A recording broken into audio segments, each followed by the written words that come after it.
Good morning, students. This is the second video of the chapter Nationalism in Europe. And so far we discussed the concept of nationalism and how nationalism started in France, and finally what was the impact of nationalism in the formation of nation state. We came to understand that how Napoleon came into power and how he moved with Napoleonic Code and what were the achievements of Napoleon in the establishment of nation state.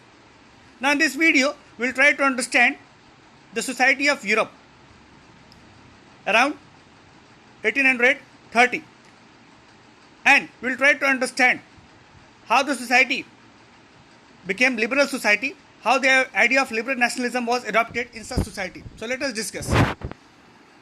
First of all, we need to understand that in the European society, the upper class was there. It was the dominant class or aristocrat class which was getting all the benefits. And in terms of population, it was very less in population, but they had common lifestyle and very common interest in lifestyle.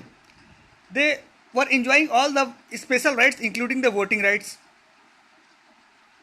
Apart from that, they were the owner of large country states and townhouses, and they all were connected through the marriage ties, and most of them were speaking the French language because it was considered, the French language was considered the language of aristocrat or the upper class.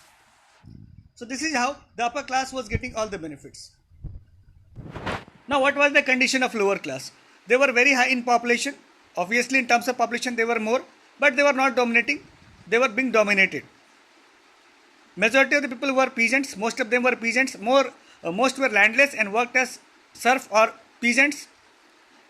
They were farmers also, tenants also. They had no rights, no voting rights, no political rights were given to them.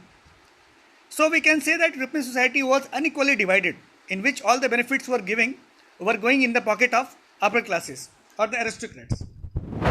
Let us see what happened after the industrialization. Industrialization began in England in the second half of the 18th century, but in France and parts of the German states it occurred only during the 19th century. In its wake, new social groups came into being, a working class population and middle classes made up of industrialists, businessmen, professionals. So over the time, a new class emerged from the lower class that was known as middle class.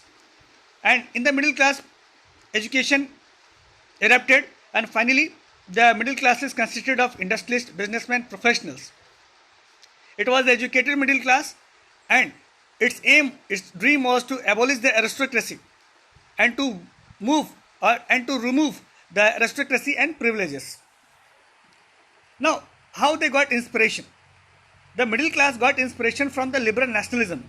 That was basically the ideology of that time.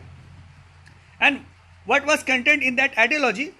It tells, or it just delivers that freedom is the basic right of everyone.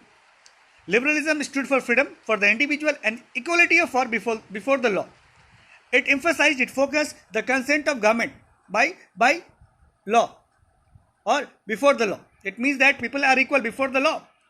It emphasized the concept of government by consent. It told clearly that government should be elected through consent by the people. And of course, a constitution would be made and everything should go on according to the constitution. So that was the basic idea of liberal nationalism. So we need to understand liberal nationalism was promoting the political ideology in which it was demanded that monarchy should came to an end, and in its place a democratic type of government should be formed. And this ideology was put forwarded by the middle class. And middle class demanded to end the monarchy. Now, what was the economic aspect? Economic aspect was also there. At the time, as the country got divided among different parts, so here you have to understand that a special type of body was formed. That was basically the custom union. That was known as Zollverein. And in 1838, a custom union called Zollverein was formed, and it was formed on the initiative of Prussia.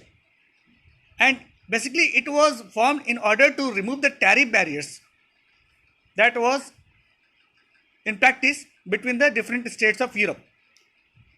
And it was very difficult for trader to trade at that time. So that is why in order to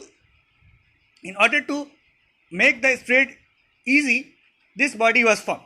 And with the help of this body, currency that was moving all over the Europe was reduced from 30 to 2.